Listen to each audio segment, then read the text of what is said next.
Hello everybody, welcome back to Bloodborne. We are back at the bridge. I went ahead and cleared all of this. For some reason something went a bit weird with the PlayStation 5 sound. It turned on like a 3D sound setting, which was a bit weird after an update. I fixed it now though, it seems to sound considerably better. Hopefully the sound isn't too loud, as I did fiddle with OBS a little bit trying to find out exactly what was wrong. But anyway, time for us to head on back down the stairs. We've already cleared the previous zone of this area, as it were. So we are going to be pushing forward. Now, of course, be careful here, because there's a lot of these. And that is kind of painful. Luckily, though, we are pretty good for that. For whatever reason, they're really concentrating on whatever that item over there is. I can't remember exactly what it is. We're going to collect it in a second.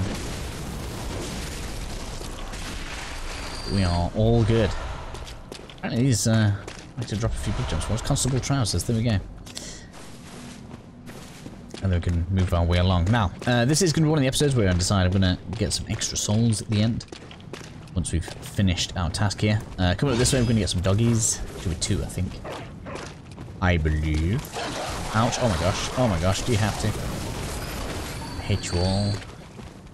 No one likes you, doggies. I feel like this little ramp here would be kind of cool for one of the enemies that was coming in a minute. It's a shame they kind of didn't give us the ability to do like a drop-off attack off here. So next up then, we're going to go round to the left for some blood item, soul item. Yes. Now then, over this side we're going to go left first. Pretty sure these will come out and ambush you. I'm making the guess that is the intention here. If you don't clear them. So we're just going to go ahead and clear this out of the way before we go this way. The big guy over here, we're going to want to draw you over. Don't want to fight this guy around all of the crows that he's got over there, because that's just going to be a pain in the ass. He should start running after us in a minute. Would be cool if we could have just drop attacked him off there. Come on, you. Ouch. Oh my god, that clip is there. Oh. That attack animation is insanely long. Oh, I've got that. That's an insanely long animation for that visceral. Get off! You gotta really get that, like, near the end of the animation. Oh gosh. Get off me. I'm gonna knock you over now. In a minute. Oh wait, that's gonna hurt. The range on them does me. You know what? Even as we have range of our own. Let's use it. Let's do some of this as well. Blood gems drop a plenty around here, so having the blood bullets on is advantageous. Just be careful here, there's going to be tons of crows. Which is kind of a pain in the ass if you happen to die here.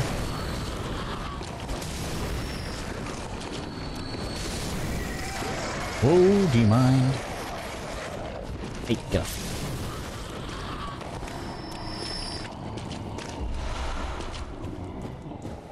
Hell no. Up the ladder. And then we want to take, I think we want to take a left first and do the drop off. Because I don't think we can progress a different direction after doing this. I'm going to run out over this way. Grab the loot. Still got. That item there is the whirligig. We're going to grab that in a second. I'll say a second, a few minutes probably. And then we want to head to the left again where there's another drop off. And we have a hunter down here. This guy's pretty mean. Just be careful. He has the Scythe, which is actually a weapon we're going to get given basically for defeating him. I love the amount of stagger that gives us. That's amazing. It's almost naughty. There's a lot of damage. There's the beast on the scythe, that's his weapon he'll be using. It's pretty fast. Quite cool. Kind of feels a little bit like the sword cleaver, I guess. But obviously all the weapons in this game kind of feel different, so play around with it if you wish to. I'm planning to give the Holy Blade that we're going to get soon a go. This build should be pretty good with the arcane scaling. And then, yeah, so at this point then, probably should have said earlier on, if you have the... We call it blue elixir? Yeah, blue elixir. Now is a good time to equip it because we're going to put it on and stop two rather large enemies from aggroing on us too early. You can see one of them's just over there. And he's going to aggro kind of when you get over that way. And there's like a ranged gun variant. I don't know if we can see it from here. Can't quite see it. Either way, we're going to pop that now. We're going to try to be safe here. And then we're just going to make our way around. There's one, there's the other one. That one's the ranged one. We're just going to make it so that, you know, they don't really know that we're coming. It's all good. And then we can use something like this. Get a visceral on this guy. Oh, he noticed me. You, of course, do not want to get hit by that. Ouch. This guy isn't so bad. The other guy is way worse.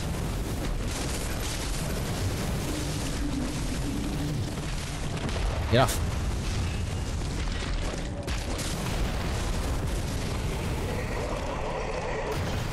And then if you don't want to fight this guy, we can literally just pop the blue elixir and then we're going to go and get his loot from behind him.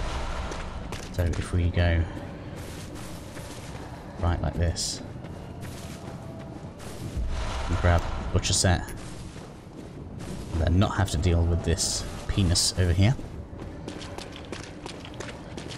That way is towards the boss, so we'll leave that piece of loot for now. Instead we're going to go this way, which will lead us back to a lantern, which we're actually going to use to Hunter's Mark back to, and then we can head on down this way for some more loot. We've got a crystal lizard there. It's up to you guys if you want to summon this along for this next bit. There's a hunter just around the corner that's quite tough. Don't feel like we need to use the insight on it though, so we're all good for that. Instead, I'm going to choose to just run on over this way. I'm going to drop this, heal here. I'm just going to ruin you. I can't believe how quickly you can get that off. That's quite mega. I love that point and click. Again, a bit more of a decision for you to make here. That item right there is just a set of blood vials. I'm kind of loath to go and collect it.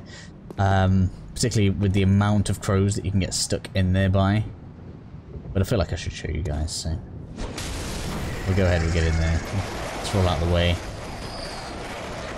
This is probably what the summon up there is best for, distracting all of these out of the way. So, not really worth it in my opinion to be killing all those crows just for that. Particularly when you can just run over this way, grab your oil urns, and then get the whirly cake, which was where we were earlier. Don't worry about that, it's not even an enemy. Although it is kind of a clue to some of the stuff we're going to be seeing later. Now, that's all just fine. So then at this point then, you have the choice. You can either run back to the previous lantern that we were at up the ladder, or you can go ahead and take Hunter's Mark, which is a little quicker in my opinion. Now of course, I have from the lantern warped back to the Hunter's Dream, mostly because we are going to switch our faction rune here. We're going to swap from this to Impurity, which is going to allow us to get a special summon for the next boss. It's going to be rather handy for us. We might as well see if we have enough echoes for an extra level. We'll take that tiny bit of extra HP. This boss is pretty tough, so level as high as you like. Nope, we can't level. Not at least not without a bit more grinding anyway. So we've got all of our stuff ready. Do I need to change any more runes? I don't think we do. Make sure your elemental damage is set to fire if you're an arcane build. That's what I think that's what I'm already on. We've got stamina. We're not going to get viscerals on this guy, realistically. So if we want more blood bullets, we are better off using +4 actual capacity. Better. Extra blood vials is good. And we've got some extra stamina. Is there anything else we could have instead of that? Not really. Obviously you can do all damage minus 4%, but I really don't think that's going to be all that grand. So we'll stick with that for now. And we are going to head back to the lantern. I always go the wrong way because obviously it's just kind of force of habit to use the other gravestones rather than this one. Meet you guys back at the Nightmare Church. So from here then, we're going to head and strip back out. Obviously enemies will have respawned, but it's not a terrible concern because he's going to head over back over that way. Don't really need this on anymore. I didn't get the chance to use Executioner's Gloves or a Call Beyond, but I feel like Executioner's Gloves is more economical in terms of boss fights, so we're probably going to try that out against the boss. Especially if you can use blood bullets for it. I haven't actually tried using the Tiny Tontress in a while. I really don't know what kind of damage that's going to be capable of. Maybe we should test some of these things out. But ideally we want to be doing fire damage anyway, and we don't have that as a typing. I don't remember if it has particularly high resistance. Make sure you get this enemy all the way around here. In addition to that, what else is around here? I know we've got this enemy against the gate, which drops blood vials. So if you happen to be facing off against this boss a lot, make sure you do that. Oh, I haven't actually got full quicksilver bullets. That's kind of pushing it. I'll go ahead and do this though. Probably should have done that before I pulled the guy. This is the one we're going to use. Let's just make sure that we have a clear run towards the boss.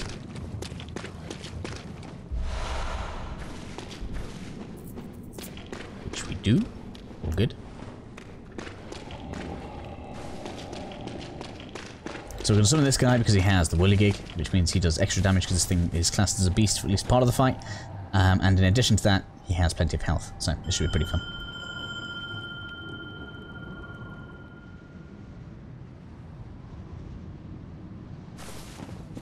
Now, if I happen to go quiet during this boss fight, I apologise. This, in fact, all of the DLC bosses are pretty tough. And so, forcing myself to talk whilst concentrating on the boss could be, well, it's going to fail. I'm probably going to die anyway. But we'll see how this goes. Anything I could recommend? There's going to be parts where he tries to jump up onto the ceiling. You'll be able to see where he is on the ceiling by the blood drops that come from the ground. But I wasn't particularly successful in rolling against that. In his second phase, it seemed to be better off trying to run to his right whilst not locked on. But there was like a 4-hit combo that I just could not for the life of me get the hang of avoiding, so if you guys happen to know how to avoid that, I will happily take the advice below. We're going to skip this. As great as it is, I can't skip this. There we go. So we're going to be unlocked for most of this boss fight because I just think it's better off that way. I'll let you grab some attention here. I want to see how much damage this does. A good amount, actually. It's not bad. Not as much as if we just get on in there and start wailing, though. Oh my gosh, that back kick. Something I could have done was is equip the church bell, which would allow us to heal Voltaire over there. Where I'm just going to absolutely flame this thing for now, though. And hope that we can get away with it.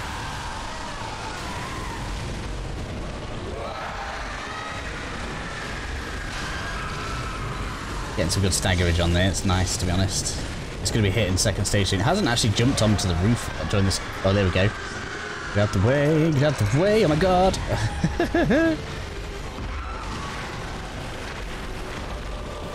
Do you mind? Damn, I've rolled through most of that attack and it still got me. Get past it. No, I couldn't get past it! Actually sucked quite a bit. Oh, there we go, second phase. You can't kind of rush it past the second phase, it just automatically goes into the cutscene. And this is where we get super dangerous. Make sure you round to the side, or get away from that because that's a big AoE.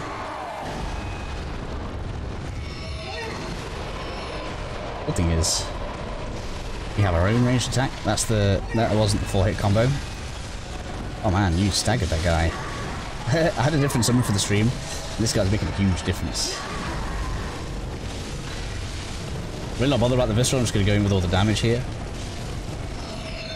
That's a big, like, thing he's going to do a big beam, and I'm probably going to get caught in this. There we go. Oh my god, I can't believe I've survived.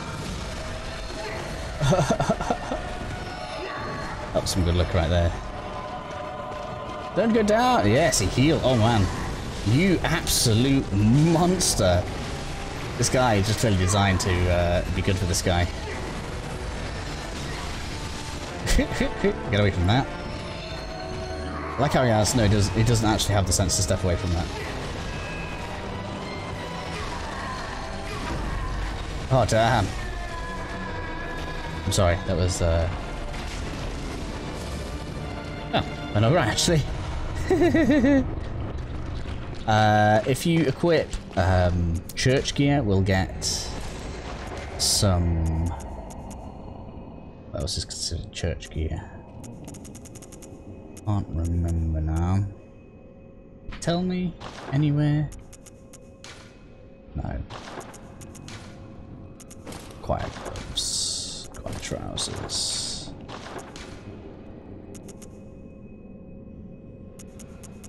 Right, church hat. There we go. Get some stuff. Yes. And we'll take this weapon. This is a weapon I kind of want to try out with this build because, in theory, it loves arcane.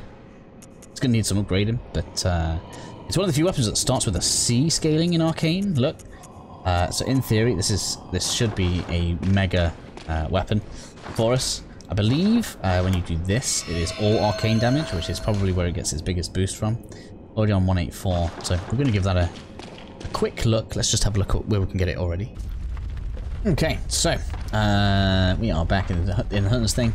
Did a little bit of mess around. We have upgraded the Sword of Moonlight to +8. The damage doesn't look amazing when you first look at it, but the damage for the arcane build from this weapon is going to come from the ranged attack that you get from the R2, which does, I did test it out, it's hitting for like 900 damage. Pretty good for one silver bullet, which is kind of a crazy trade-off when you can compare that to the Executioner's Gloves.